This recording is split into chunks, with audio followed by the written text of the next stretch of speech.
औज़ुबिल्लाहिमिनश्शैतानिर्रजीम बिस्मिल्लाहिर्रहमानिर्रहीम। मैं हूं सैयद असलम शाह, पाकिस्तान मीडिया हाउस के प्रोग्राम वॉइस ऑफ लायर्स के नाज़रीन। आज की हमारी इस नशिस्त में हमारे साथ हैं बलूचिस्तान से ताल्लुक़ रखने वाली मारूफ कानूनदान शख्सियत मोहतरम मुनीर अहमद काकड़ साहब। मुनीर अहमद काकड़ साहब member judicial commission of Pakistan भी हैं और बलूचिस्तान बार कौंसिल के वाइस चेयरमैन भी हैं। मुनीर काकड़ साहब, हम आपको खुशामदीद कहते हैं कि आपने वक्त निकाला कीमती अपना और इस प्रोग्राम में आप तशरीफ़ लाएँ। शाह साहब, मैं आपका ममनून मशकूर हूँ कि आपने अपने मुझे मीडिया हाउस में बुला करके वॉइस ऑफ लायर के प्रोग्राम में मदऊ किया। यकीनन इस मरतबा तो इलेक्शन का क्योंकि दौरा इस हवाले से कहा जा सकता है कि इस साल हमारी ख़ासकर बलूचिस्तान के हवाले से बात करूँ, बल्कि तमाम सूबों के अंदर इसी तरीके से होंगे इलेक्शंस इस साल मुनक़िद हो रहे हैं।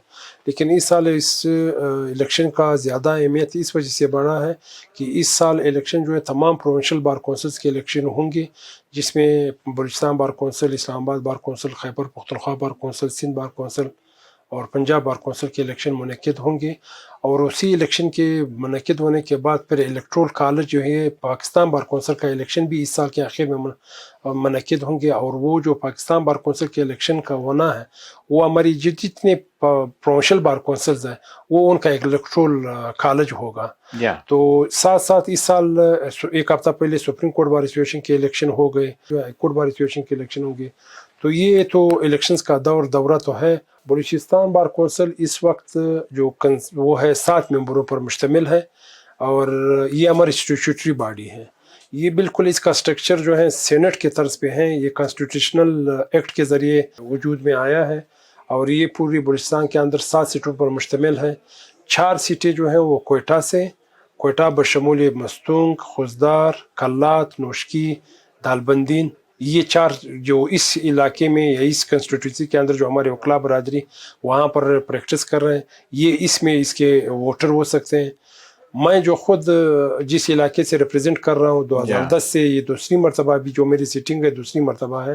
यानी 2010 से 2015 तक मैं मेंबर बना था, 2015 से 2020 फिर मैं मंतखब होकर के आया हूँ। तो ये हमारे एक लिहाज से मैं पश्तून बेल्ट ही कह सकूँगा कि पश्तून बेल्ट, मुकम्मल पश्तून बेल्ट जो है उसकी रिप्रेजेंटेशन उस इलाके चमन से लेकर के चमन, किला अब्दुल्ला, पशीन, ज़ियारत, किला सिपला, रूब, मुसखिल, लोरलाई और शरानी, बारकान, ये तकरीबन मेरे ख्याल में अगर सियासी हवाले से हमारे पूरे जो 4 एमएनएज़ की कॉन्स्टिट्यूंसीज़ है, ये 4 एमएनएज़ इस इलाके से इलेक्शन लड़ करके इलेक्शन लड़ते हैं, मंतखब होते हैं। तो मैं इस इलाके को रिप्रेजेंट कर रहा हूँ गुज़श्ता 10 साल से। हम समझते हैं कि आपके साथी और आप तमाम वकला बरादरी के जो आपका पैनल है वो आपके हमरा शाना बशाना है। यकीनन मैं अपने पैनल का जिक्र किया, यहाँ पर मैं थोड़ा सा बैकग्राउंड में अगर चला जाऊँगा।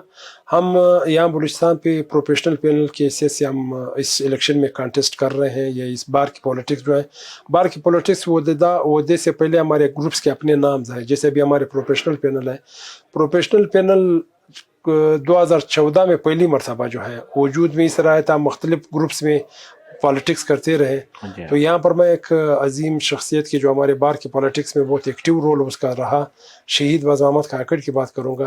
तो 2014 में हम ख्याल ग्रुप जो हम ख्याल साथी थे उनके साथ मिल बैठ करके जो पुराने पैनल्स थे उसके मुकाबले में हम लोगों ने कहा कि नहीं, एक नए नाम के साथ, नए विजन के साथ, नए कमिटमेंट के साथ हम एक मैदान में उतरें ताकि जो बलूचिस्तान के जो मसाइल्स हैं, ये जो हमारे वकला कम्युनिटी के जो मसाइल है, जुडिशरी के मसाइल्स हैं, उनको सही तरीके से एड्रेस कर सकें।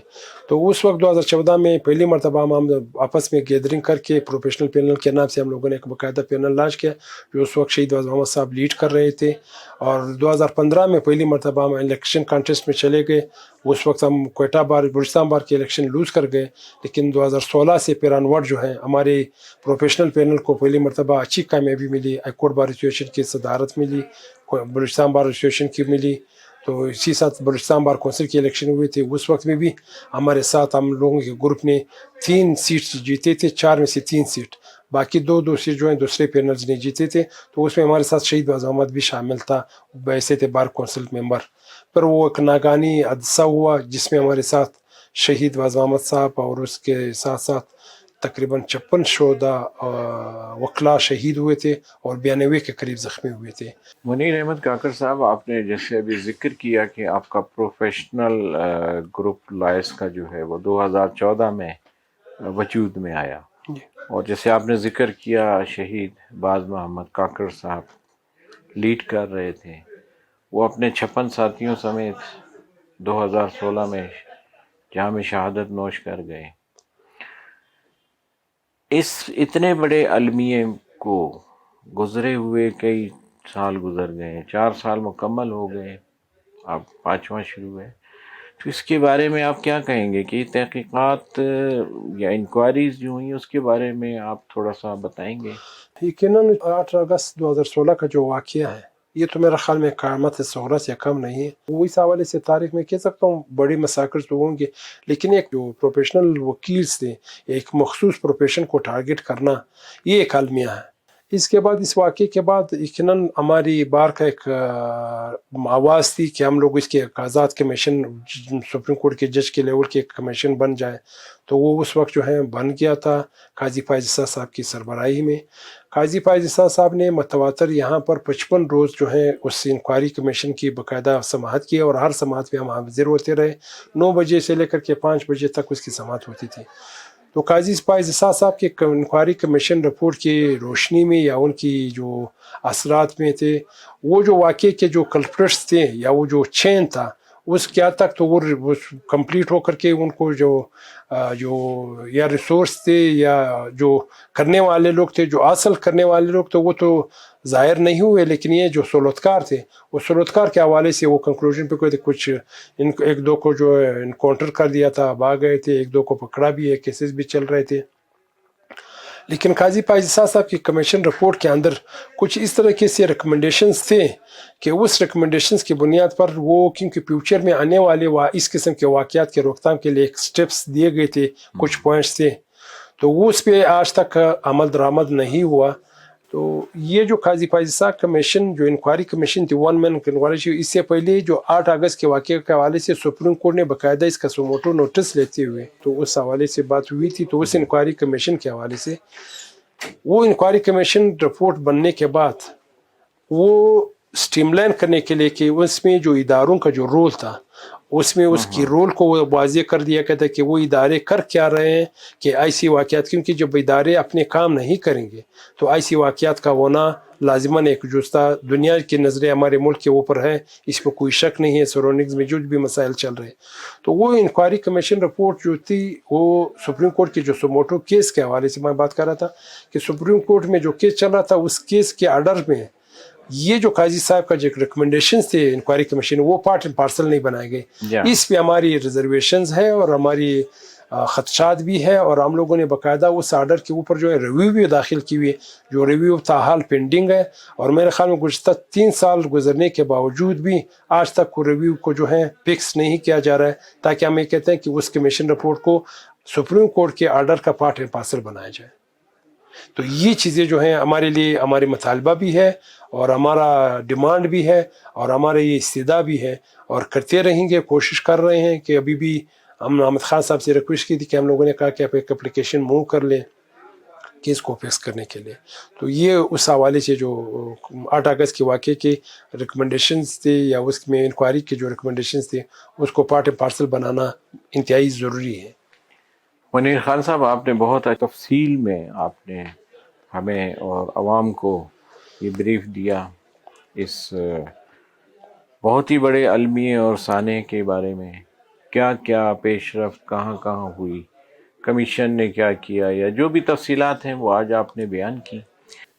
हम इस मौके पर उन तमाम शोधा को खराज अक़ीदत पेश करते हैं। उनको हम कहते हैं कि वो कौम के वो सपूत थे जो अपनी जानों का नजराना दे गए, और उनकी जो फैमिलीज़ हैं उनके बारे में आप लोग क्या इक़दामात कर रहे हैं, उनकी लुक आफ्टर अब कैसे हो रही है, ये भी ज़रूर बताएं आप। उस वक्त जब वाक़या हुआ था, वाक़े के बाद तो उस वक्त की जो प्रोविंशियल गवर्नमेंट ने तो हमारे साथ इस मामले में मैं उनको अप्रिशिएट करता हूँ। उस वक्त जो गवर्नमेंट था ڈاکٹر مالک اور خاص کر سردار ثناء اللہ زیری اور پشتونخوا کی جو کولیشن گورنمنٹ تھی، پروونشل گورنمنٹ، اس نے شہدا کے لیے جو شہدا وکلا تھے، ہر وکیل کے فیملی کے لیے 1 کروڑ روپے ان لوگوں نے ہمارے ساتھ کمپنسیشن کیا تھا، ہمارے وکلا فیملی کے لیے، شہید وکلا کی فیملی کے لیے۔ اس کے ساتھ ساتھ 92 جو ہمارے وکلا زخمی ہوئے تھے، اس میں پھر مختلف کیٹیگریز کے وکیل تھے، مختلف کیٹیگریز میں، یعنی زخمات کے حوالے سے، یا جو اس میں دھماکے میں جو شدید زخمی ہوئے تھے اس کے لیے 75 لاکھ روپے پر کمپنسیشن تھا، اور اس سے جو کم درجے کے زخمی تھے اس کے لیے 30 لاکھ روپے، اور اس سے کم درجے وہ جو معمولی زخمی تھے اس کے لیے 10 لاکھ روپے۔ یقیناً اس قسم کے کمپنسیشن میں کہہ رہا ہوں کہ پاکستان کی تاریخ میں، خاص کر ہمارے وکلا کمیونٹی کے حوالے سے، یہ کسی بھی صوبے نے، کسی جگہ پہ اس قسم کی ایک جو ہے فیسلٹی ایکسٹینڈ نہیں ہوئی تھی جو اس وقت پروونشل گورنمنٹ نے دی تھی۔ اور اس کے ساتھ ساتھ ایک اور چیز جو سب سے زیادہ میں اس کو اپریشیٹ بھی کرتا ہوں، اور میرا خواہش بھی تھی اور میرا جدوجہد بھی یہ تھا، 2 چیزیں مزید ہمارے ساتھ 25 کروڑ روپے جو دیے گئے تھے۔ ایک تھے شہدا کے وکلا کے بچوں کی ایجوکیشن کو سیکیور کرنے کے حوالے سے 25 کروڑ روپے دیے گئے تھے، اور ایک جو ہماری یہ جو شہدا ہوئے تھے 56 وکلا، کیونکہ ہمارے ادارے کو ہر وکیل جو تھا، ہر ساتھی جو تھا، وہ ایک انسٹیٹیوٹ تھا اپنی جگہ پہ، اس کے چیمبر سے ہر ایک کے ساتھ 10 وکلا جو ساتھی اس کے ساتھ ایسوسیٹ کام کر رہے تھے۔ تو وہ جب انسٹیٹیوشن ہر ایک اپنے جگہ پہ انسٹیٹیوشن تو تولا مالا وہ بھی تباہ ہو گیا، تو اس ویکیوم کو پورا کرنے کے لیے ہم لوگوں نے ایک استدعا کی تھی کہ اس کو مزید ایسے ہمارے جو ینگ وکلا ہے تو اس کی مزید گرومنگ کرنے کے لیے یا سکل ڈیولپمنٹ کے لیے ہم لوگوں کو 25 کروڑ روپے دیے تھے۔ تو وہ اس ینگ وکلا کو ہم لوگ باہر اس کو فردر اسٹڈی کے لیے بھجواتے رہے۔ تو اس میں سے ایک یقیناً یہ دونوں جو چیزیں ہیں، وہ تو جو کمپنسیشن تھا وہ تو سارے سب ساتھیوں کو مل بھی گئے، فیملیز کو ڈسٹریبیوٹ بھی ہو گئے، لیکن مجھے جو زیادہ سکون بھی ہے، خوشی بھی ہے اس واقعے کی نسبت سے، تو خوشی اس کی کہ جو کانسیکوینسز تھے وہ اس حوالے سے کہہ رہا ہوں کہ کیونکہ میں نے جو خواہ تھا، ابھی اس وقت جو 25 کروڑ روپے ہم لوگوں نے انویسٹ کیے ہیں، اس سے 108 بچے شہدا کے جو بچے ہیں ابھی اسکول جا رہے ہیں، ان کے مکمل فیس جو ہیں اسی سے ہم پیمنٹ کر رہے ہیں۔ یہاں پر میں ایک ذکر اس وجہ سے کروں گا، وہ اس وجہ سے کہ ہمارے ساتھ جو ساتھی تھا جو سب سے پہلے ٹارگٹ ہوا تھا، بلال انور قاسی صاحب، ان کی بچی ہے، بیٹی ہے، ہم لوگوں نے کراچی امدر میڈیکل کالج میں داخل کروایا، ان کی جو سالانہ فیس ہے وہ اسی پیسوں کی مدد سے ہم پیمنٹ کر رہے ہیں۔ یعنی یہ جو شہدا کے جو بچے کی جو ایجوکیشن ہے وہ فیوچر میں ہم لوگوں نے بالکل سیکیور کیا ہوا ہے، ان کو ٹیکنیکل ایجوکیشن، پروفیشنل ایجوکیشن تک ہم اس کو اس سے سپورٹ کریں گے۔ جو دوسرا سیگمنٹ تھا جو اسکل ڈیولپمنٹ کے حوالے سے، اس میں پچھلے سال ہم لوگوں نے 9 لڑکے بھجوائے تھے لندن LLM کرنے کے لیے، اور اس سال ہم لوگوں نے ابھی 10 مزید جو ہیں سلیکٹ کیے، ابھی جائیں گے۔ کورونا کی وجہ سے تھوڑا سا ان کے جو وہ ایڈمیشنز وغیرہ ہیں وہ تھوڑا سی ڈیلے ہو رہے ہیں، البتہ ابھی تک اس میں سے ہم لوگ 19 جو ہیں اسکالر سلیکٹ کر کے گئے، اور انشاءاللہ وہ 10 ابھی جائیں گے۔ یہاں پر ایک اور تھوڑا سا کروں گا، ایک اور فیڈرل گورنمنٹ کے حوالے سے جو HEC کے تعاون سے ہمارے ساتھ ایک پروگرام چل رہا ہے، تو وہ پروگرام جو ہے وہ بھی اسکل ڈیولپمنٹ کے حوالے سے، اس میں PhD کے لیے، LLM کے لیے اور LLB کے لیے، تو وہ پروگرام پہ بھی ہم لوگوں نے عمل درآمد شروع کروا دیا تھے HEC کے تعاون سے۔ HEC کے اس میں فیڈرل گورنمنٹ اس کے فل فنڈڈ اسکالرشپ وہ دے رہے ہیں، تقریباً کوئی 50 کروڑ روپے کے قریب اس کا پروجیکٹ ہے 5 سال کا۔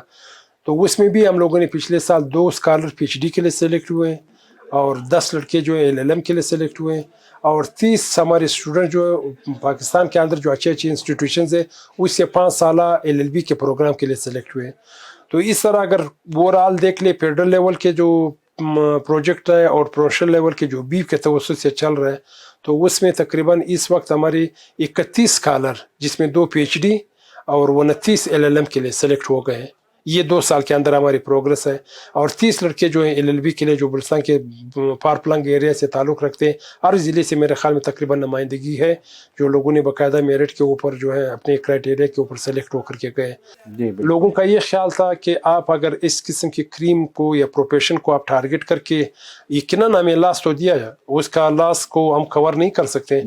میں اس کا جو پازیٹیو اسپیکٹ دوسرا بتاتا ہوں کہ 2016 کے واقعے کے بعد، کیونکہ میں بلوچستان بار کونسل کا ممبر ہوں، بلوچستان بار کونسل میں ہمارے وکلا جو انرولمنٹ ہوتی ہے وہ یہ ادارہ کرتا ہے، تو یہ 4 سال کے اندر تقریباً 800 کے قریب، بلکہ 800 سے زیادہ وکلا جو انرولڈ ہوئے نئے، यानी अगर वहाँ पर हम लोगों ने 56 शोधा दिए हैं, और जिन लोगों की ये ख्याल था कि इस प्रोफेशन को आप टारगेट करके एक आवाज़ को आप बंद करने की कोशिश करेंगे, लेकिन उस आवाज़ बंद करने के बजाय उसकी रिपरकशंस इतने ज़्यादा हो गए कि अभी लोग जोक जो है इस प्रोफेशन को अपना रहे हैं, और वो इसलिए एक चैलेंज के तौर पे कबूल करने की कोशिश की कि हम इसको मज़ीद बेहतर से बेहतर बनाएंगे।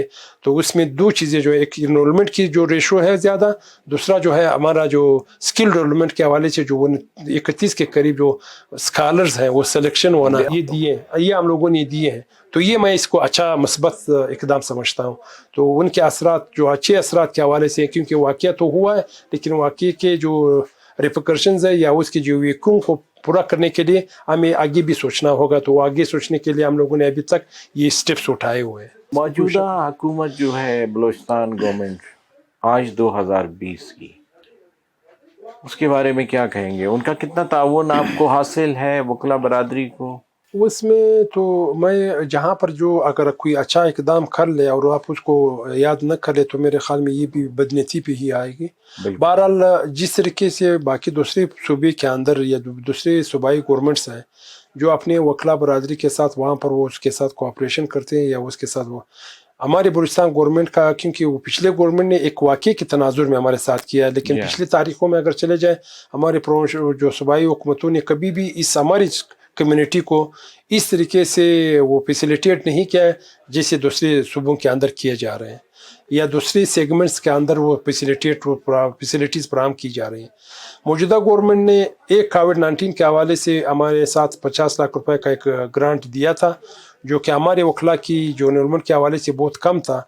बाकी सूबों ने ज़्यादा दिए थे। खैबर पख्तूनख्वा ने मेरे ख्याल में 10 करोड़ रुपए था, पंजाब ने इसी तरह 10 करोड़ रुपए दिया था, सिंध ने भी मेरे ख्याल में कोऑपरेट के साथ वकला के वो ताउन किया था। लेकिन दूसरी चीज़ों के अंदर सूबाई गवर्नमेंट हमारे साथ उस किस्म के ताउन नहीं कर रहा जिस तरीके से उस ताउन होना चाहिए। अभी भी हमारे 2-3 इशूज़ जो हैं उनके साथ पेंडिंग है। मैं 3-4 मरतबा जो है मौजूदा वज़ीर आला जाम कमाल साहब से मिला हूँ, हमारे वक्त लेकर के मिले हैं।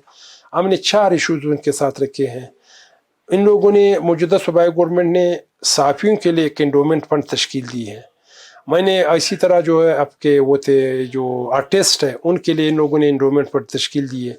दूसरे इसके लिए सेगमेंट्स के लिए इन लोगों ने एंडोमेंट फंड तश्कील दी है। हमने रिक्वेस्ट उनसे की, क्योंकि इस वक्त बलूचिस्तान बार कौंसिल के साथ तकरीबन कोई 6000 के करीब वकील इनरोल्ड है। हमने उनसे रिक्वेस्ट की कि हमारे पास कोई और रिसोर्स तो है नहीं, वकील जो है अपनी रिस्क रोज़ी जो है डेली बेसिस पे कमाते हैं, इतनी सेविंग होते नहीं कि आप हम अपनी इदारे को खुद बना। तो ये प्रोविंशियल गवर्नमेंट की वजह से हमारी एक्ट के अंदर भी सेक्शन 57 के तहत कि उसमें ये बिल्कुल लाजिम है कि प्रोविंशियल गवर्नमेंट जो है सूबाई बार कौंसिल के साथ माली ताउन ज़रूर करेगा। तो हमने तजवीज़ दी है कि आप वकला के लिए भी एक एंडोमेंट फंड तश्कील दे दें, ताकि उस एंडोमेंट फंड को हम इन्वेस्ट कर सके, उसकी इनकम जनरेशन से हम इतना कर सके। क्योंकि कभी कभी सेवर किस्म के केसेस आते हैं हमारे वकला के साथ, जैसे कैंसर के हुआ या दो बीमारियाँ हुई, उनके बच्चों का इशू आते हैं, उनको हम उसको कवर अप कर सकें। या रिसेंटली अभी हमारे वकला जो किसी वाक़े में मर जाते हैं, फौत हो जाते हैं, या जो शहीद हो जाते हैं, शहीद के बच्चों की एजुकेशन को हम लोगों ने उससे कवर किया हुआ है, वो तो अलाकायदा है। हम इस एंडोमेंट फंड से कम से कम अगर किसी वकील का नागानी उसमें हादसे में फौत हो जाता है तो उनकी बच्चों की एजुकेशन को हम कवर कर सकें, तो एक एंडोमेंट फंड की उसके लिए रिक्वेस्ट की है। दूसरी जो हमारा साथ इशू है वकला के लिए कॉलोनी का, बाकी सूबों के अंदर, कराची के अंदर वहाँ पर सूबाई गवर्नमेंट ने उनको ज़मीनें दिए, पंजाब गवर्नमेंट ने वहाँ पर मुख्तलिफ वक्तों में वहाँ पर वकला के लिए ज़मीनें दी, बाकायदा उसकी हाउसिंग स्कीम बने। इसी तरह खैबर पख्तूनख्वा में तो हमारे प्रोविंशियल गवर्नमेंट ने हमारे साथ कमिटमेंट तो की है, लेकिन वो समरी हम लोगों ने बना करके दिए। 9 के करीब कोई 200 एकड़ के ज़मीन के लिए रिक्वेस्ट की है, तो वो भी अंडर प्रोसेस है, अभी तक फाइनल नहीं पहुँचा है। जो तीसरा अहम चीज़ है जो मैं ख़ुद ये कहता हूँ कि आने वाले वक्त में जो हमारे सूबे के लिए जो सीपेक के या गवादर की जो अहमियत के हवाले से जो चीज़ें होंगी, डेवलपमेंट होंगी, तो कम अज़ कम हम ये कहते हैं कि हम अपनी कम्युनिटी को, ख़ासकर वकला प्रोफेशन को स्ट्रेंथन करने के लिए जो मैंने कहा स्किल डेवलपमेंट की जो स्कॉलरशिप्स प्रोग्राम है, उसके अंदर जो इस वक्त हमारे साथ 20 करोड़ रुपये हम लोगों ने इन्वेस्ट किया है बतौर सीड मनी। उसमें हमारी कोशिश है कि इसको हम लोग सालाना बढ़ाते रहें। तो मैंने एक समरी रिक्वेस्ट की थी कोई 30 करोड़ रुपए का मजीद डिमांड करने के लिए कि 20 इन्वेस्ट है, 30 अगर इसमें मजीद इन्वेस्ट हो जाए तो 50 करोड़ रुपए हो जाएगा। 50 करोड़ रुपए बतौर सीड मनी जब आप रख लेते हो तो उसे सालाना अगर इस वक्त मार्केट की बैंकिंग के हवाले से जो बात हो जाती है तो 6% के हिसाब से भी अगर आ जाता है तो तकरीबन हम 3-4 स्कॉलर या 5 स्कॉलर जो है हर साल फिक्स कर सकते हैं। तो मेरी एक ख्वाहिश भी है और मेरी कोशिश भी होगी और मेरा ये आज़म भी है कि मैं इसको मज़ीद स्ट्रेंथन करने के लिए गवर्नमेंट से वक्तन फ़वक्तन कुछ पैसे लेता रहूं और इसमें इन्वेस्ट करता रहूं और ताकि ये फ्यूचर के लिए पारेवर स्कॉलरशिप रहे। और मेरे ये टारगेट है कि मैं इसको 1 अरब तक अगर वो ले जाऊँ। हाँ अलबत्ता उसमें इन लोगों ने 10 करोड़ रुपए 30 करोड़ रुपए के बजाय 10 करोड़ रुपए हमारे साथ एग्री हो गए। वो हो सकता है एक हम अगले महीने में या अगले 2 हफ्तों में रिलीज होकर के बीप के पास आ जाएगा। तो ये प्रोविंशियल गवर्नमेंट के साथ हमारी जो इस वक्त मेन जो चीज़ें हैं वो इस पे हम लोगों ने उनके साथ बात की है लेकिन पाइपलाइन में है। हाँ ये गिला है कि वो उस तरीके से कोऑपरेशन हमारे साथ नहीं किया जा रहा है जिससे साफियों के साथ। तो मैंने कभी कभी उनको कहा था, मैंने कहा कि वो कभी कभी आप लोग साफी से इस वजह से ज़्यादा कोऑपरेट करते हो तो वो कुछ चीज़ें आपके साथ कर लेते हैं। हम लोगों को मजबूर मत करें कि हम लोग भी रोड पे आकर के बैठ जाएं और वो वाला वो चीज़ें हमें अच्छा नहीं लगता है, लेकिन जो हक है तो वो कम अज़ कम उस वक्त तो इस पर कोशिश रही कि कहाँ तक कामयाबी हमें हासिल होती है कोशिश करेंगे। तो ये वो चीज़ें वाले से थे क्योंकि जब तक हम अपनी इस प्रोफेशन को वो स्किल यानी वो कंप्लीट हवाले से हम न कर लें बहुत सी चीज़ों में हमारे साथ इस प्रोफेशन के अंदर जैसे कमर्शियल लॉ है जैसे दूसरे हमारे पास इस किस्म की स्किल नहीं है तो उस वक्त हम डेवलप कर सकते हैं अपने साथियों को वहाँ पर बाहर भिजवा करके अच्छी एजुकेशन ले करके वापस आ करके। तो आने वाले वक्त में जो सिफे के हवाले से जो एक्टिविटीज़ होंगे तो उसमें हम अपने आप को जो उसके मुकाबले के लिए तैयार कर सकते हैं।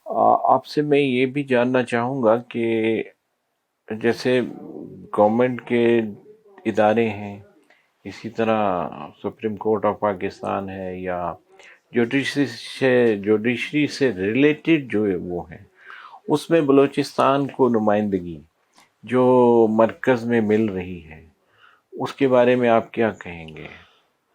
नहीं जहाँ तक आपने 2 सेगमेंट्स है क्योंकि हमारे साथ एक जुडिशरी है जो सुप्रीम कोर्ट के इस वक्त फेडरेशन का एक जुडिशल सेटअप है फेडरेशन लेवल पे। तो फेडरेशन के जो इस वक्त वो है यूनिट्स हैं 4 यूनिट्स है यानी पंजाब है, सिंध है, खैबर पख्तूनख्वा है और बलूचिस्तान है। तो जो सुप्रीम कोर्ट की जो स्ट्रक्चर है इस वक्त वहाँ पर 17 जजेस सुप्रीम कोर्ट के अंदर काम कर रहे हैं। हाँ यकीनन इस पे हमारी वो है रिजर्वेशंस भी है और हमारा डिमांड भी है कि वहाँ पर हमारी ड्यू रिप्रेजेंटेशन नहीं है। आप अगर तारीख़ में मैं आपको बता दूँ 1990 के अशरे में वहाँ पर 2 चीज़ें हैं क्योंकि इसका जिक्र ज़रूरी मैं समझता हूँ कि सुप्रीम कोर्ट में काजी फायज़ के एलिवेशन के बाद अभी तक उसके बाद बलूचिस्तान से कोई एलिवेशन नहीं हुआ। यानी इस वक्त फेडरेशन यूनिट के होने के नाते हमारी वहाँ पर एक नुमाइंदगी जो काजी फायज़ साहब की और मुझे अफसोस भी है कि उसके पीछे भी पड़े हुए हैं कि उसको भी किसी तरीके से निकाल दे। हमारे सुप्रीम कोर्ट में सही तरीके से बलूचिस्तान की नुमाइंदगी नहीं है और हम लोगों ने अपनी जगह पे वाशकाफ अल्फाज में ये बात रखा है कि अभी रिसेंटली में कल जो है एक सीट खाली हुआ है उसमें भी हम लोगों ने चीफ जस्टिस पाकिस्तान से ये बात की कि हमारी नुमाइंदगी हमें दूसरे उसके एलिवेशन की शक्ल में दी जाए।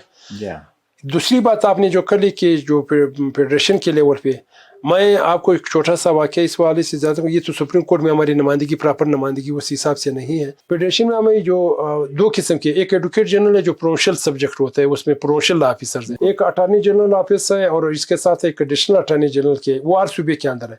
आप अंदाज़ा लगा ले फेडरेशन का जो रवैया है वो आप इस चीज़ से अंदाज़ा लगा ले कि हमारी एक एडिशनल अटॉर्नी जनरल की पोस्ट 2015-16 में अप्रूव हुई थी, उसमें 2017 में वहाँ पर पंजाब से बंदे को लगाया। फिर मैंने यहाँ पर पिटिशन लगवाया CP दाखिल करके, उसके डायरेक्शन के बावजूद आज तक बलूचिस्तान को एक एडिशनल अटॉर्नी जनरल की पोस्ट नहीं दिया जा रहा।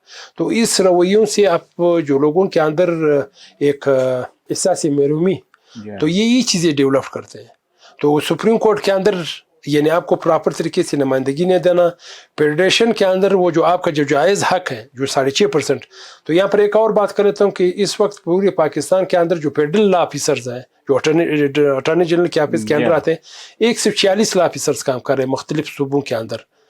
आप अंदाज़ा लगा लें इस्लामाबाद और पिंडी में 36 लॉ ऑफिसर्स काम कर रहे हैं, जो हमारे बलूचिस्तान सूबे के बनस्बत बहुत कम उसकी कोर्स भी है और कम है। अगर 146 या 145 के हिसाब से कर ले, जो हमारे बलूचिस्तान का जो एक 6.5% के हिसाब से जो कोटा बनता है, उसके हिसाब से भी अगर देख ले तो हमारी 10 सीटें बनती हैं इस वक्त। लेकिन बलूचिस्तान के अंदर ये लोग 4 लॉ ऑफिसर्स दे चुके हैं, यानी 6 जो मौजूदा स्ट्रेंथ के हिसाब से अगर मैं देख लो, जो कॉन्स्टिट्यूशंस ने या 18th अमेंडमेंट के बाद जो हम लोगों को कहा है कि 6.5% आपका फेडरल सब्जेक्ट में जो आपकी कोटा है, उसके मुताबिक वो भी नहीं मिल रहा। तो ये चीज़ें हैं जो बलूचिस्तान के अंदर मेरोमिया पैदा कर रहा है, या जो लोगों के अंदर जो एक एजिटेशन किस्म की तरफ जो जा रहा है, वो इसी ये नाइंसाफियों की वजह से पैदा हो रहा है। तो यकीनन मुझे इस बात पे, मैंने अभी भी रिसेंटली चीफ जस्टिस पाकिस्तान इधर आए थे, ये सारे इशूज़ मैंने इनके सामने रखे हैं। बहुत से दूसरे इशूज़ थे कि लोग ये चीज़ें जब इस किस्म की नाइंसाफियाँ होंगी और वो इंसाफ के इदारे के अंदर भी हो रहा हो, जिसे हम तवक्को करते, सारी दुनिया इससे तवक्को करते हैं कि अगर हम जाते हैं दुनिया जहान में, वो कहते हैं कि अगर किसी के साथ जाती होते हैं I will sue in the court, हम यहाँ पर कोर्ट में भी जाते हैं, कोर्ट भी हमें इंसाफ नहीं देता। तो ये चीज़ें हैं, तो इस पे कोशिश करेंगे कि अपना जदोजहद, अपना जो जायज़ जंग है वो जारी रहेंगे। काजी ईसा फायज साहब के रेफरेंस के बारे में बात कर रहे थे आप। काजी फायज ईसा के हवाले से मुझे तो ये बात समझ में नहीं आ रहा कि काजी फायज ईसा के मतलब पता नहीं लोग जानते हैं या नहीं जानते। मैं थोड़ा सा यहाँ पर बता दूँ क्योंकि मेरा भी होम डिस्ट्रिक्ट पशीन है। काजी फायज ईसा साहब उस शख्सियत के परजंद हैं जो कायद आज़म मोहम्मद अली जिन्नाह जो बानी पाकिस्तान के दस्ते रास्त थे, काजी मोहम्मद ईसा साहब। बहुत खूब। तो काजी मोहम्मद ईसा साहब जो कायद आज़म के दस्ते रास्त होने के नाते उसने पाकिस्तान की आज़ादी के लिए अपने सारी ज़िंदगी जो है कुर्बान करके, जदोजहद करके इस मुल्क को, इस मुमलिकत को आज़ाद करवाया। फिर काजी फायज ईसा साहब यानी उसके वालिद खुद आला पाए के जो हैं वो बैरिस्टर थे, और साथ साथ काजी फायज ईसा साहब खुद मेरे ख्याल में 70s के बाद ये गए हैं लंदन, वहाँ से बैरिस्ट्री करके आए हैं, फिर कराची में रेगुलर प्रैक्टिस करते रहे। फिर ये 2007 की तहरीक के बाद जो वहाँ पर था, यहाँ पर एलिवेशन हो गए थे एज चीफ जस्टिस। मुझे जहाँ तक एक चीज़ समझ में आ रही है, क्योंकि काजी फायज ईसा साहब के साथ बहुत सी इशूज़ पे हमारे भी यहाँ पर जो बलूचिस्तान में थे बहुत से इस तरह के इशूज़ थे, हम उसके साथ इख्तलाफ रखते थे, इख्तलाफ होता था। हाँ, एक बात अगर की जा सकती है, हो सकता है उनके कोर्ट के अंदर जो एक इंसानी फितरत है, जो इसका एक बिहेवियर के हवाले से हो सकता है बहुत से लोगों को रिजर्वेशन होंगे, लेकिन जो ऑनेस्टी के हवाले से, डिग्निटी के हवाले से, उस पर कोई सवाल नहीं कर सकता। ये जो रेफरेंस उन लोगों ने एक नाम नहाद रेफरेंस का बहाना बना करके इसकी जो उसकी मीडिया ट्रायल शुरू की थी, तो वो जो चीज़ था उसकी जो मैं समझ रहा हूँ दो चीज़ें हैं, दो वजूहत है। एक तो सबसे पहले जो हमारी 8 अगस्त 2016 के जो कमीशन थी, उस कमीशन के इंक्वायरी रिपोर्ट थी, और दूसरा जो था फैज़ाबाद धरने के हवाले से जो जजमेंट थी। ये वो दो चीज़ें थी जो इन लोगों ने जो ऐसी कोतों को वो नागवार गुजरी, और उन लोगों ने कहा कि क्योंकि आने वाले वक्त में अभी 2023 में ये सुप्रीम कोर्ट की चीफ जस्टिस भी बनेंगे, तो उन कोतों को ये चीज़ जो नागवार गुजरने के बाद उन लोगों ने कोशिश की कि हम किसी तरीके से काजी फायज ईसा से कोई जान छुड़ा ले, ताकि आइंदा के लिए हमारे पास इस तरह के वो जो हमारे लिए रुकावट न डाले। तो ये दो चीज़ें थी उनकी रेफरेंस का बुनियाद बना। तो उस रेफरेंस के हवाले से मेरे ख्याल में वो रेफरेंस जो है सुप्रीम कोर्ट के अंदर जुडिशल कमीशन के अंदर भी चला, और फिर सुप्रीम कोर्ट ने फुल जो बेंच था उसने भी अभी रिसेंटली पास जो है डिटेल जजमेंट भी आ गई। तो वो तो उसमें तो काजी सुरखरू हो गया, इसमें तो कोई शक नहीं। और ये चीज़ें जो हैं ये इदारों की तबाही, इस मुल्क की बदहाली का सबब बन रहे हैं, और हमें भी इस पर सोचना भी होगा और इसका रोकथाम भी करना ज़रूरी है। सुनने में ये बात आ रही कि काजी फायज ईसा के ख़िलाफ़ वो रिव्यू में जाएंगे, ये बात तो वाज़ेह है कि काजी फायज ईसा के ख़िलाफ़ अगर हम एक बात बता देते हैं कि एहतिसाब, अगर एहतिसाब की बात है या सब के हवाले से होनी चाहिए, हम अगर काजी फायज ईसा की इस बात से बिल्कुल वो नहीं करते कि हम एक बंदे के लिए लड़ रहे हैं, बंदी की बात नहीं, काजी पाजिसा की बात नहीं है। अगर काजी पाजिसा का इस तरह की कोई रिकॉर्ड पे इस तरह की कोई चीज़ आता है, बेशक उसका एहतसाब होना चाहिए, अकाउंटेबिलिटी सबकी होनी चाहिए, चाहे वकील हो, चाहे जज हो, चाहे जर्नलिस्ट हो, चाहे जनरल हो। दूसरी बात यह कि इस इस्तिसाब के जो फार्मूले पे मैं खुद ज़ाती तौर पर बेइंग रिप्रेजेंटेटिव मैं ये कहता हूँ कि ये अक्रॉस द बोर्ड हो, और अक्रॉस द बोर्ड के लिए एक ही पैमाना हो। ये नहीं है कि अगर किसी जगह पे आपको अभी कर लेते हैं, हम लोगों ने तो सुप्रीम जुडिशल काउंसिल के अंदर ये कहा कि जितनी जजेस के खिलाफ जो रेफरेंसेस है उसको इसी तरीके से अलर्ट किया जैसे काजी पाजिसा के हवाले से हुआ। तो काजी पाजिसा के हवाले से अगर गवर्नमेंट ने इस किस्म की कोई बात कर ली या कोई इस तरीके से स्टेप्स उठाने की कोशिश की, तो वकला कम्युनिटी उनके साथ डट करके खड़ा रहेगा, और उनको किसी सूरत में भी जो है गवर्नमेंट को जो एक इस किस्म के स्टेप्स उठाने के लिए हम न छोड़ेंगे। हम वो हर गलत इकदाम का मुकाबला करेंगे और इसी तरीके से उनके साथ खड़े रहेंगे जैसे अभी पिछले 1 साल से हम लोग खड़े रहे। और दूसरी बात, अभी काजी पाजिसा का जो दूसरा स्टेप्स है कि उसने अपने तमाम असासे अपने भी फैमिली के, अपने मिसेस के नाम पे, अपने बच्चों के नाम पे जो जितने भी असासे थे, डिक्लेरेशन थे, पहले दिन से लेकर के जिस दिन से एलिवेशन हुआ है उसने सारी दुनिया को जो है जाहिर कर दिए, पब्लिश कर दिए। दूसरा, उसकी तकलीफ करते हुए मंसूर अली शाह साहब ने कर दिए। तो मैं यहाँ पर इस चीज़ को ये डिमांड भी करता हूँ और ये होना भी चाहे कि हमें तमाम जो जजेस हैं सुप्रीम कोर्ट के और हाई कोर्ट के जजेस, उनके और उनके फैमिली मेंबर्स के और उनके बच्चों के नाम भी जितनी भी प्रॉपर्टीज़ है उसको इसी तरीके से पब्लिश करें जैसे काजी पाजिसा और ये सिर्फ ये नहीं, वो तमाम जो पॉलिटिशियंस हैं, तमाम जर्नल्स हैं, तमाम वो वकील जो अगर एक पोस्ट पे रहे हैं उस हवाले से, एक बेनिफिशरी वाले पोस्ट पे, सारे सेगमेंट्स जहाँ भी हो तो वो उनको इसी तरीके से पब्लिश करें ताकि दुनिया को पता चल जाए कि हम कहाँ तक ये दुनिया में हो रहे हैं। अगर दुनिया में किसी जगह पे इस तरह के जो ब्लेम या वो आ जाता है जैसे अभी काजी पाजिसा के खिलाफ या इस तरह के, तो वो तो अगर उसमें साबित होने की कोशिश हो जाती है तो वो तो इखलाकन तौर पर रिजाइन देते हैं। हमारे यहाँ तो प्रॉपर्टीज अगर आप बनाई भी है तो दिखा तो दो, दुनिया को दिखा दो कि मैंने कौन से सोर्सेज से लिए, कौन से। अभी रिसेंटली अभी जैसे हमारे एक सामने आया, मैंने बिल्कुल कोट भी करता हूँ, आज भी कहता हूँ, ये कब तक जो अच्छे ममालिक जो इस वक्त दुनिया के जो तरक्याती ममालिक है उसके अंदर तो 2 चीज़ें हैं, ऑनेस्टी और अकाउंटेबिलिटी जो है वो अक्रॉस द बोर्ड है। ये 2 चीज़ों ने मुल्कों को जो है खुशहाल भी बनाया, तरक्याफ्ता भी बनाया। लेकिन हमारे यहाँ हम उल्टा चल रहे हैं, कोशिश ये करें कि जहाँ पर कोई इस तरह की बात होती है हम उसको दफन करने की कोशिश करते हैं, लेकिन उसको जाहिर करने की या दुनिया को सामने लाने के लिए अपनी 22 करोड़ आवाम के सामने लाने की कोशिश नहीं करते। तो मेरे ख्याल में इस किस्म से न मुल्क चल सकते हैं, न इदारे बन सकते हैं, न इदारे चल सकते हैं। बोर्ड होनी चाहिए। खान साहब, आपने बड़े वाशगाफ अल्फाज में कहा काजी फायज ईसा साहब के बारे में कि हम डट के उनके साथ खड़े हैं।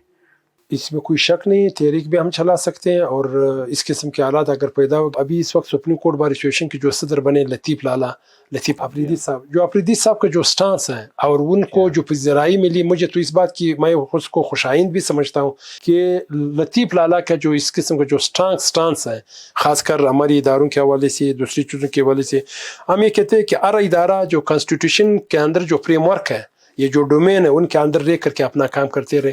तो वो स्टांस की जो पज़राई जो है वो लतीफ़ लाला की शक्ल में लाहौर से मिली, पिंडी से मिली, कि वहाँ पर वो जो है तकरीबन कोई 150-200 वोटों की लीड से आगे निकले। तो ये एक जो ये इलेक्शन का एक साइंस है। मैं ये कहता हूँ कि एक उस साइंस है कि हम तहरीक भी चला सकते हैं, हम हाई सी उसकी गैर आईनी इक़दाम होगा उसके लिए हम वो तहरीक चलाने के पोजीशन में भी है और हम कर भी सकते हैं और करेंगे भी।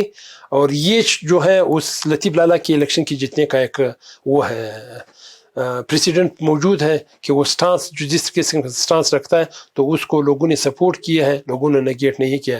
तो इसका मतलब है कि वकला जो है वो तैयार है और सब कुछ कर सकते हैं।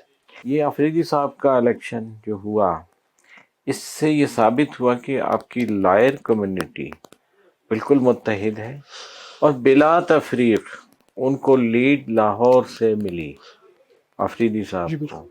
तो ये भी एक खुश आइन बात। बिल्कुल, इसमें खुश आइन। हम तो ये कह रहे हैं कि इलेक्शन से पहले हमारे ग्रुप्स होते हैं, इलेक्शन के बाद हमारा वो रिप्रेजेंटेटिव जब बन जाता है फिर हम उसके हर बात पे लबैक कहलाते हैं, हर ग्रुप से मावरा।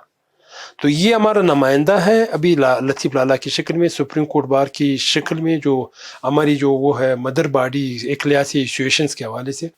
تو ان کو تو اس حوالے سے ان کی قیادت میں ہم متحد ہے، اور اپنا وہ جو جدوجہد ہوگا وہ بالکل جاری رہے گا، اور اس میں کوئی شک نہیں ہے، نہ کسی کو شک ہونا چاہے. اگر وہ کہے گا کہ دن ہے، ہم کہیں گے کہ دن ہے. اگر وہ کہے گا رات ہے، وہ کہتا ہے کہ تحریک ہے تو تحریک ہوگی. اس میں نہ کوئی پھر یہ نہیں ہوگا کہ بلوچستان ہے، پنجاب ہے، خیبر پختونخوا ہے، یا کوئی ہم بلوچ پشتون کی بات کریں. ہم یہ کہتے ہیں کہ نہیں، ایک جب لالا نے آواز دی ہے، لطیف لالا نے، تو پھر اسی پہ بات کرے گی. تو اس کے لیے ہماری کوشش ہی ہے، کوشش جاری بھی ہے، اور کوشش کر بھی رہے کہ ہم ہر جگہ پہ، کیونکہ ٹرانزیشن پیریڈ ہم لوگ ابھی بھی ایگزیکٹو سے جوڈیشری کے جو سپریشن ہوا ہے یہ 2001 میں شروع ہوا ہے. تو ابھی بھی بلوچستان کے اندر بہت سے ایسے ڈسٹرکٹس ہیں جو وہاں پر کمپلیٹ ہماری جوڈیشری کا اسٹرکچر موجود نہیں ہے. تو آہستہ آہستہ میرے خیال میں ابھی یہ گزشتہ 10-15 سال سے اس پہ زیادہ پروگرس شروع ہو چکا ہے. ابھی ہر ڈسٹرکٹ کے اندر ابھی وہاں پر ہمارا مکمل جوڈیشری سیٹ اپ ہو رہا ہے. اس کے لیے ہم لوگوں نے ایک اور بھی کوشش، ایک اچھا اسٹیپس اٹھایا تھا. اس وقت میں اس کا ذکر ضرور کروں گا. محمد خان اچکزئی صاحب جو گورنر تھے بلوچستان کے، تو وہ اس کی مرہون منت یا ان کی کاوشوں سے ہماری 2 سرکٹ ابھی اس وقت ہماری جو ہائی کورٹ ہے، یہ پرنسپل سیٹ جو ہے بلوچستان ہائی کورٹ جو کوئٹہ پہ موجود ہے، اس کے 2 سرکٹ بینچز جو ہیں، ایک تربت میں اور ایک سبی میں، یہ 2 ہے. اس کے ساتھ ساتھ ہم لوگوں نے ایک اور کو 2 سرکٹ بینچز اپروو کروائے، ایک لولائی کے لیے اور ایک خوزدار کے لیے. تو وہ تو ابھی تک فنکشنل نہیں ہے. تو یہ جب فنکشنل ہوں گے تو یہ لوگوں کے وہاں کے جو غریب سائلین ہیں تو ان کو انصاف ان کے گھر پہ ملے گا. یہ 2 تو فنکشنل ہیں، 2 فنکشنل ہے، اور تربت سبی اور والا. سبی. جی تو یہ بھی آپ لوگوں کی جدوجہد، اور جیسے آپ نے سابق گورنر احمد خان صاحب کا ذکر کیا، تو بڑی خوش آئند بات ہے. اور اس سے انشاءاللہ بلوچستان کے عوام کو ان کے علاقے میں اگر سبی کے لوگ ہیں یا تربت کے ہیں یا مکران ڈویژن کے ہیں، تو ان کو یہاں آنے کی تکلیف سے بھی نجات ملے گی. کوئٹہ بیچاروں کے لیے آنا بڑا مشکل ہوتا ہے. بالکل یقیناً. جس طریقے سے ابھی آپ نے بات کر لی، میں اس کو یہاں پر اس تناظر میں آپ کو بتانا چاہوں گا. ابھی جیسے تربت سے اگر کوئی بندہ آتا ہے تو اس کو یہاں پر ہوٹل میں بھی رہائش لینا ہوگا، وکیل بھی کرنا بڑے پڑے گا، مسائل ہوتے ہیں بہت کیونکہ ابھی زیادہ. تھوڑا بہت روڈ سٹرکچر تو موجود ہے. 5 سال پہلے تو روڈ تھا یہ تقریباً 36 گھنٹے کے سفر کرنے کے بعد وہ کوئٹہ آتے تھے. اسی طرح جیسے ہم ان چیزوں کے مسائل کے شکار ہے سپریم کورٹ کے لیول پہ بھی. جیسے ابھی ہمارے ہاں بلوچستان سے جو سپریم کورٹ کا کوئی کیس کے لیے اگر کوئی سائل جائے گا تو وہ سپریم کورٹ میں پیشی بھگتنے کے لیے یہاں سے جائے گا، یا کسی کو وکیل بلوچستان سے کوئی وکیل مقرر کر کے، تو اس کے لیے لامالا گاڑی کا ارینجمنٹ ہوگا یا جہاز کی ٹکٹ کا ارینجمنٹ کرنا ہوگا، وہاں کی رہائش کا بندوبست کرنا پڑے. تو یہ بہت مسائل ہیں، وہ زیادہ ایکسپینسیو بھی پڑ لیتے ہیں. تو ہمارے یہاں تو روزگار کے ذرائع ہے ہی نہیں. 2 چیزیں تھیں، ایک ایگریکلچر تھا، ایک لائف سٹاک تھا. تو ایگریکلچر تو خوشحالی کی وجہ سے اور لائف سٹاک دونوں اس کے ساتھ بارشوں کی، قدرت کی طرف سے بارشوں کے ساتھ منسلک، تو وہ بھی تباہی کے شکار ہو گئے. نہ ایگریکلچر ہے، نہ لائف سٹاک ہے، اور ذرائع ہے ہی نہیں. تو اس کے مد نظر رکھتے ہوئے ہم لوگوں نے بہت سی مرتبہ جو ہے سپریم کورٹ سے یہ مطالبہ کرتے چلے آ رہے ہیں کہ کم از کم سال میں 2 مرتبہ آپ کی جو بینچ سپریم کورٹ کا کوئٹہ ہے کر رہے ہیں، تاکہ ہماری لوگوں کی کیسز سننے کے. ان لوگوں نے کبھی ایک نیا ایک اچھا سٹیپس اٹھایا ہے، وہ ہے ویڈیو لنک کے ذریعے. تو ہم لوگوں نے یہ بھی ریکویسٹ کی کہ کم از کم مہینے میں 2 دن یا مہینے میں 3 دن جو ہے ویڈیو لنک پہ ہمارے کیسز سنتا رہے. اس میں یہ ہوگا کہ وکلا کے لیے بھی آسانیاں ہوں گی، وکلا کی اپیرنس بھی ہوگی، اس کی اسکل ڈیولپمنٹ بھی ہوگی، اور ساتھ ساتھ جو غریب عوام کی کیسز ہے وہ بیجا جو مالی بوجھ سے، جو فائنینشیل بوجھ اس کے اوپر آسانی ہوگی. تو یہ سٹیپس وہ سپریم کورٹ نے تو اٹھائے. تو ہم یہاں پر جو ہماری لیول پہ ہوگا، یہ تو سپریم کورٹ کے ہمارے لیول پہ ہم کوشش کریں کہ غریب سائلوں کو ان کی دہلیز پر انصاف کرنے کے لیے ہم اپنی ادارے بنائیں، عدالتیں بنائیں. اس میں ہمارے جو موجودہ چیف جسٹس اور ججز صاحبان ہیں، اس میں یقیناً ان کا اپنا اچھا رول ہے، اور ہمارے ساتھ اس معاملے میں کوآپریٹ بھی کرتے رہے. بہت سی جگہوں پہ ابھی عدالتیں بن بھی چکی، بلڈنگ بھی بن چکی، عدالتیں بنائی ہوئی، اور عدالتیں فنکشنل بھی ہیں. پاکستان میڈیا ہاؤس کا جو پروگرام ہے وائس آف لائرز، یہ پورے ملک وطن عزیز پاکستان کی جو ہماری لائر کمیونٹی ہے، ہماری وکلا برادری ہے، یہ ان کے لیے شب و روز انشاءاللہ حاضر رہے گا ہر فورم پر، اور عوام اور وکلا کے درمیان ایک اہم رابطہ قائم کرنے کے لیے اپنا کردار جاری رکھے گا. اس کے ساتھ ہم خان صاحب آپ کا بہت شکریہ ادا کرتے ہیں.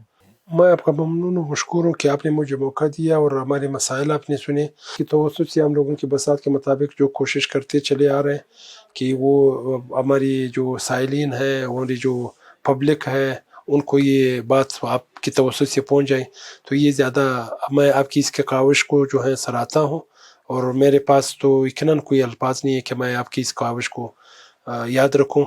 आपका बहुत ममनून और मशकूर हूँ। मैं बहैसियत मैं जहाँ पर भी जब भी अगर मैं इस इदारे में हूँ या ना हूँ बहैसियत वकील, मैं आपके साथ हर हवाले से ताउन जारी रखूँगा। अल्लाह ने अगर कामयाबी दी तो ये इदारा आपके लिए हर वक्त हाजिर रहेगा। जिस किस्म के साथ कोऑपरेशन हम कर सकते थे, हम आपके साथ अपना ताउन जारी रखेंगे। और आपके ताउन की तवज्जुह से ही हमारी हौसला अफजाई भी हो सकती है और हमारे लिए एक ब्रिज का काम करते हुए एक और अच्छे स्टेप्स दे सकते हो। यकीनन इसमें हम लोग अच्छा किरदार अदा कर सकते हैं। इंशाल्लाह। Thank you. नाजरीन, आपने आज पाकिस्तान मीडिया हाउस के प्रोग्राम वॉइस ऑफ लायर्स के इस प्रोग्राम में जनाब मुनीर अहमद ख़ान साहब की पूरी तफसीलन गुफ्तगू सुनी, और मिलते हैं इंशाल्लाह अगले